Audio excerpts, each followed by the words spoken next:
Good morning, everyone. There it is. Thank you very much to IAPP for inviting me and for the work that so many of you are doing on the front lines of digital privacy. At a time when there is so much devastation and suffering happening in the world, it might seem strange to be speaking about privacy. But I see it differently. I see privacy as a foundational issue, one that underpins trust, safety, and the stability of our societies. And getting this right will have global consequences. Now, my connection to privacy and the lack of it begins in a different place than most, from birth. And you may know that I've spent the last 7 years in litigation against 3 media organizations in the UK over their systemic and unlawful invasions of privacy, as well as the cover-up of it, dating back to the early 2000s. The worst examples of an industry that too often behaves as though it owns people's privacy and feels it gets to decide what constitutes the public interest. And unfortunately, I've come to learn that this exploitation has become normalized. The breaches of privacy have morphed into commercial tactics across industries, notably the tech industry, with innovations like social media platforms and advances in artificial intelligence. As you can perhaps tell, I have nothing to gain from taking on powerful institutions. In many ways, it comes at a personal and reputational cost for me, my wife, and our children. But is it worth it? Absolutely. Because this is about more than one individual. It is about the systems that shape and influence all of our lives. And across my work in business and philanthropy, I've seen how the current model of technology isn't just failing to support progress. It's actively setting it back for communities around the world. Over the last several years, I've had countless conversations with experts like you all, along with parents and young people who have experienced firsthand the loss of privacy while coming of age in our modern, increasingly online world. I've done a deep dive into the tech-fueled world in which my children, all of our children, are growing up in. I've heard harrowing stories of how time spent on the platforms of today's tech giants is leading to grave and irreversible harm. Stories that all but cancelled out any entertainment or other value those technologies were offering. Stories about how the existing so-called solutions calling for bans and blocks and parent toolkits were unrealistic and ineffective, given how interwoven tech has become across every facet of life. Stories about fears that without adequately addressing privacy across social media, we would never be able to reckon with the challenges of the next technological chapter, artificial intelligence. Simultaneously, I'm seeing constant headlines about state-sponsored surveillance, doxing of election workers and civil rights activists, and massive privacy breaches featuring social security numbers and sensitive health information. The more I learned, the more I felt my own experience with having my privacy owned was just one small example of an extraction problem that we can miss its gravity if we aren't forced to stare at it. But stare at it we must. The challenge ahead of us all is significant and worthy of our attention. For anyone outside of this room thinking it won't affect them, think again. The good news, we are confronting this challenge and we are stronger together. This room of 4,000 people is evidence of that. This room of people with the power to prioritize privacy. You, collectively, can rewire our entire system. The fact that humans are the architects of this technology means that humans are in the position to design a better future and a world where the right to privacy is not just an ideal, but the norm. So let's take a step back to focus on how we got here. The uncomfortable reality is that many of the privacy-related harms we're now grappling with today are not the result of failure, but the result of success. Systems optimized for extraction are doing exactly what they were designed to do. And this is no longer a debate, no longer opinion, it is fact. So what has failed isn't the technology, but the alignment between power, incentives, and responsibility. Because power, especially at this scale, demands responsibility. And where responsibility is absent, harm becomes predictable and inevitable. Which means the challenge in front of us is not simply better compliance, but better alignment between business models and human outcomes. And to get to that alignment, we have to peel back another layer, because business models don't just appear, just like technology doesn't just come to be. These systems didn't emerge on their own. They were designed. And the outcomes we're seeing, good and bad, are a direct result of the choices built into them. But that's not what we're told most of the time. We're told, by those that are incentivized to tell us so, that technology needs room to breathe, that innovation can't have guardrails, or else it will be held back from its potential. But history shows the opposite. The most transformative industries, aviation, medicine, finance, did not succeed in the absence of safeguards. They succeeded because trust was engineered into the system. Safety didn't limit innovation, it made it scalable. And we've regulated aspects of data use, but we haven't changed the fundamental reality. Participation in the digital world still requires surrendering control over your personal information. And when access depends on agreement, and agreement isn't negotiable, consent becomes a formality, not a safeguard. And even where laws exist, systems are often designed around the edges, perhaps complying with the letter while bypassing the intent. A regulation without closing those gaps risks legitimizing the very dynamics it was meant to correct. So why should some humans, especially humans with endless resources, be allowed to pass on answering hard questions when their profit is powered by the very humans they refuse to protect? Why should they receive privacy protections while victims of their actions and decisions are exploited, blamed, and harmed? From the outside looking in, I can understand that some questions around privacy are incredibly complex. Questions like, given the sheer amount of personal identifying information of children shared on social media without their consent, how can they easily reclaim their privacy before it is used to train LLMs, or worse, used to fulfill the darkest motives? How did we travel so far down the path of the custom experience that we ended up surveilling children and adults in nearly every aspect of their lives? And in a world increasingly shaped by artificial intelligence, where technology will enhance our efficiency and eventually reshape how we live entirely, will personal privacy still be considered worthy of protection? And how do we keep profit-seeking companies from using the banner of privacy to refuse basic transparency about their back-end practices and what they know about how their technology affects users? These are daunting but necessary questions. And it is a relief that there are professionals across the world dedicating their careers to answering them, many of whom are in this room today. But it is also a false notion that every question about privacy is complicated. I refuse to accept that. Some questions have simple answers. Some questions should not even have to be asked. Like, should a parent have to worry about their child's data being sold to a predator? Should a person's voice or face or innermost thoughts be irrefutably their own?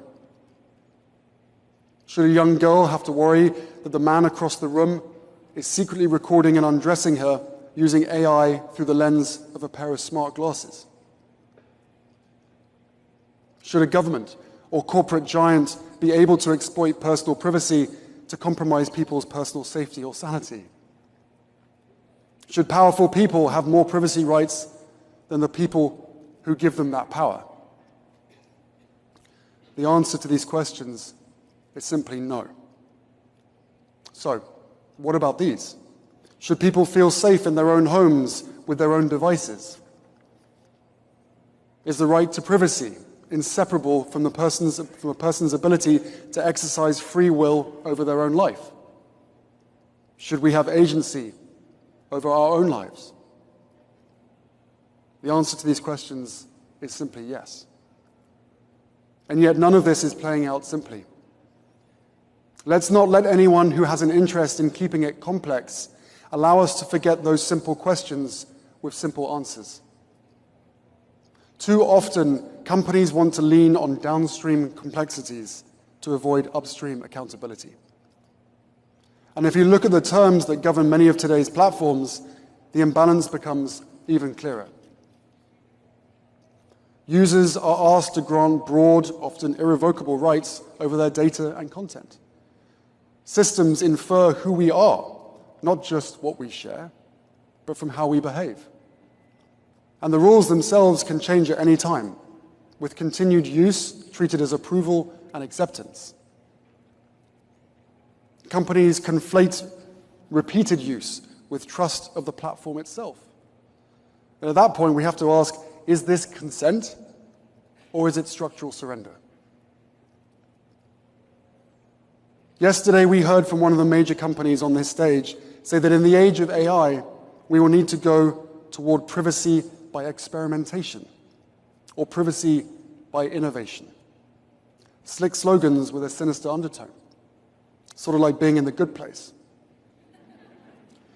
What about privacy by design? Safety by design has been the call to action of the parents and young people we work with. You would think it would be exactly what we all want to get to. But what's getting in the way? The loss of extra zeros at the end of the quarter? Just last week, 2 historic and precedent-setting accountability lawsuits were decided and won against major tech companies, Meta and YouTube. And about bloody time. A jury confirmed what parents have felt and experts have said all along. The systems driving our social media platforms have been built to exploit, not protect. And the people at the heart of it have always known it. Finally, some truth and accountability has arrived. My wife and I had the opportunity to spend time with many of the parents in the Los Angeles case as it proceeded in the courtroom each day. Families that we've come to know over the years while learning more about how technology has stolen their kids' lives. Every one of those families, and more like them, has experienced irreparable harm because of the way technology intersected with their child's life. The way technology followed their children's behavior so closely that platforms algorithmically targeted them with the very dangers they were most susceptible to, leading to eating disorders, drug overdoses, bullying, dangerous viral challenges, and in many cases, suicide. Some parents have had to wait more than 5 years, to gain access to their child's phone and apps because of the platform's own privacy rules. Parents left searching for answers, blaming themselves until they eventually discovered the harmful content that social media apps were pushing to their sons and daughters at a time when they were most vulnerable, leading to their death. We're told it's a lack of discipline, that it's a parenting failure or a mental health problem, that users should simply opt out. But that framing, again, intentionally shifts responsibility away from the systems designed to capture and hold our attention in the first place. Their stories are impossible to ignore, and they will almost certainly appear in history books one day. But more questions hang over these stories. Will they actually inspire change? Will companies and governments that are currently pushing to build technology that extracts the maximum possible value from our lives decide on their own that enough is enough? Or will meaningful change only happen if we choose to demand it? An actual choice that rightfully rests with us. This room knows the answer. We cannot wait for behavior to magically change when incentives are structured around avoiding accountability and maximizing profit. And the system itself is designed to keep people addicted. When powerful people continually show their desire to turn our real world into a social media world, a world where anonymity is used to harm, a world without laws or protection, without consequence, without decency, a world without truth and reality becomes a world of chaos and division. And we have to rewrite the script. We have to be strategic, put rules in place, Trojan horse in protection if necessary. We have to build systems of governance that actually protect people. And we have to build a culture that demands real, meaningful privacy. Because the truth is that it should not take horrific stories about children taking their own lives for us to care about how our information is used. All of us have experienced some version of the same dynamic. We open an app intending to spend 5 minutes.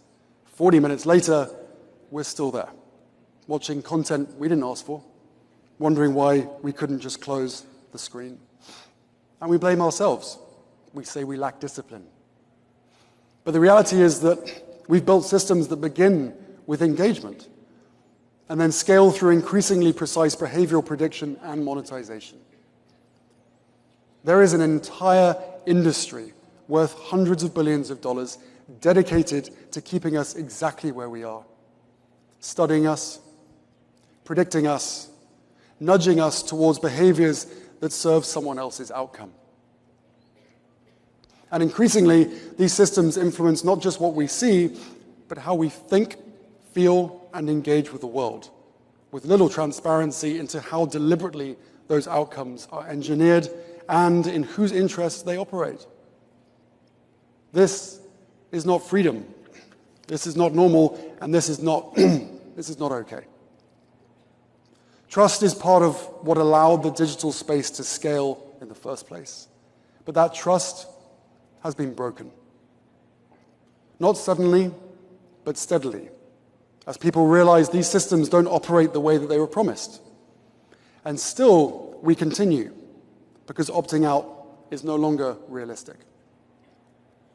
The system no longer relies on trust to function, yet we rely on it for connection. That should concern all of us. So the question isn't whether trust is broken, it's whether we're willing to rebuild it for everyone's sake and what that will take. There is also something important about this moment. We're not just living through another phase of technological change. We are standing at the beginning of the next world-shaping shift. Artificial intelligence will transform nearly every part of our lives. And that transformation gives us something rare, a chance to do things differently. For the last 20 years, we've built digital systems first and governed them later. AI gives us a rare opportunity to reverse that sequence, to embed accountability, privacy, and safety into the architecture from the start, not retrofit it after harm has already occurred. We will not get many chances to correct course. Having this conference here in Washington, D.C. is fitting. As a Brit living in the United States, I've been struck by the global reach of American tech. The standards set here increasingly define the digital environment everywhere, even in countries trying to protect their own citizens and their own democracies. And when that influence scales faster than safeguards, the impact is felt far beyond US borders. We can choose data sovereignty instead of data surveillance. We can choose innovation that benefits everyone, not just a handful of companies creating consolidated wealth. We can invest in human-centered technology led by human-centered leadership. More EQ, more leadership, moral leadership that our world so desperately needs, and an industry that we can actually be proud of. These choices and changes require breaking out of groupthink and rejecting a story that we have been told over and over again. We've somewhat regulated data collection, but we have not yet governed the systems that act on that data. It requires anticipating the arguments we're about to hear about advances in technology and AI and any other new product rolling out on the market, and being ready to respond, reject, and demand a different reality. So, as you go about your time together this week, ask yourselves not whether privacy will matter in the age of AI, but whether we will build systems where it is impossible to ignore. And thank you for being the brave leaders that we all need.